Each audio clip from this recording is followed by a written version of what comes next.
The roadmap to recovery is the only map Aucklanders will be looking at for at least the next few weeks. It's the first time the government has given an indication of what our future will look like, but is it detailed enough? Joining us now is the Deputy Prime Minister, Grant Robertson. Minister, Morena. Ata maria, Ryan. All right, the big issue this morning is the toilet one. Okay, so we're allowed to be in the backyard with a gathering, another household. So they come over to my house in the backyard. We're having a great time. Or someone needs to use the bathroom. Because yesterday the Prime Minister said, look, if you've got a weak bladder, you should go home. So can someone use the toilet at one's house or what? Well, I'm pleased that we've started with the biggest of the issues of the COVID-19 outbreak, Ryan. Look, obviously we want people to stay outside. That's the whole point of this, is that the public health advice we've had is that COVID outside is a totally different thing than COVID indoors where you don't have ventilation. Of course, we want it to be a practical situation. I think, as Dr. Bloomfield said yesterday, we're not expecting there to be gatherings of people in the toilet. But if people need to go, no doubt they will manage that situation. The critical element here is that the focus of these gatherings is outdoors. That allows us to give Aucklanders a little bit of respite, but not compromise our public health approach. All right, so one at a time into the bathroom. I'm glad we've settled this. The next important issue is...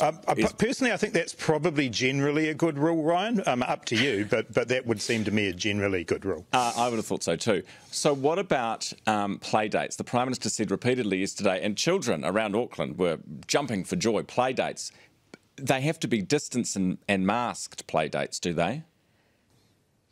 Well, we need to be practical about this, and obviously parents will be, close at hand. They'll be working to make sure that their kids are interacting within that bubble, but we do need to be practical about looking after kids in the playground. Parents, so particularly, we do want you to be... They can muck around and tackle, and I mean, we're not going to keep the kids apart, realistically. It's going to be pretty hard not to have that happen, isn't it, Ryan? I'm a grandparent. I go out and look after my grandkids, and they do run around. We're just asking parents to be careful, but to be practical about it. But in general, with people when they're outside, yes, we do still want people to be masked, and yes, the physical distancing requirements still are in place. That's why the kinds of activities we've been talking about, yoga, CrossFit, etc., they're things that you can do when you are separated from people. Obviously, if you're eating or if you're doing a very vigorous piece of exercise, you might take your mask off. But we do still want people to keep up with the rules of physical distancing, of making sure you do wear a mask, and also of making sure that you take the fact that you've got this opportunity now seriously and stick to those two bubbles. Yeah, I think people are taking it pretty seriously. The problem with this roadmap is that, normally when you get a roadmap, you can work out, all right, I'm going to Palmerston North, and we know where we're going. We know where we want to get with this roadmap. That is clear. But you'd be able to work out, okay, how many kilometres between here and Palmerston North? What am I going by air? Am I going by car? I know how long it's going to take me. There's no measures of here on when we move to the next phase of the plan, from phase 1 to 2 and 2 to 3. In my mind, this comes down to two things. One is vaccine take-up, and the other is our capacity at hospitals. Now, Des Gorman this morning told us that we need 500 ICU capacity in Auckland. Can we do that?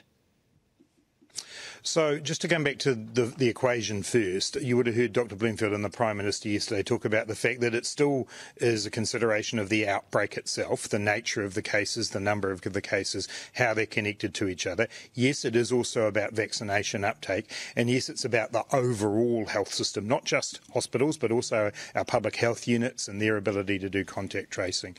In terms of the ICU beds, the advice we've got is that we're in a strong position to be able to handle the outbreak that we have. Hospitals in the Auckland area have made sure that they've got more negative pressure rooms, that they are converting rooms as they need to do so. ICU is not only about beds, though, it's also about staffing. And again, we've made sure that staffing's been available from both the Auckland area and also around New Zealand. Okay, so we're in a strong... I don't know about the number that Des is putting out there, particularly, but the advice that we're getting is we do have the capacity to manage this outbreak. Okay, so you said that we're in a strong position to manage this outbreak when it comes to our hospital capacity, which is interesting. Can you tell us then how many cases per day we can live with and have room in our hospitals to manage? All right, if you told me you wanted to know that, I would have gone away and tried to get you a number. The advice but how that do we've you not had know that? From our... That's the most important piece of the puzzle.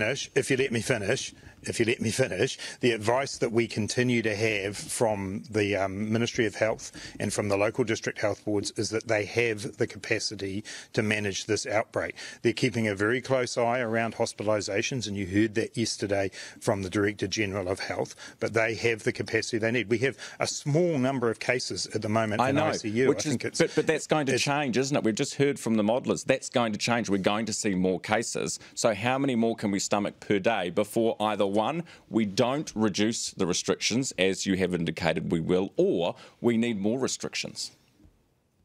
Well, again, as you heard the Director General of Health say yesterday, when we were up at the peak of having people, going into hospital at the, around the 40 mark, 50 mark, we were able to cope with that. We're able to cope with the 30 we've got at the moment. Clearly, in any system, anywhere in the world, there will be a limit. While I've heard some of the comments people have made about what these changes we've announced might mean for cases, the advice we got from the Ministry of Health is that it will not make a significant difference to the outbreak. It's the reason we chose them is because these are the measures that our public health unit tell us are ones that we can safely take, give Aucklanders a little bit of freedom, but continue with our strong management of the outbreak. All right. Minister, thank you very much for your time. We're coming up to the news. The Deputy Prime Minister, Grant Robertson, answering all your important questions this morning.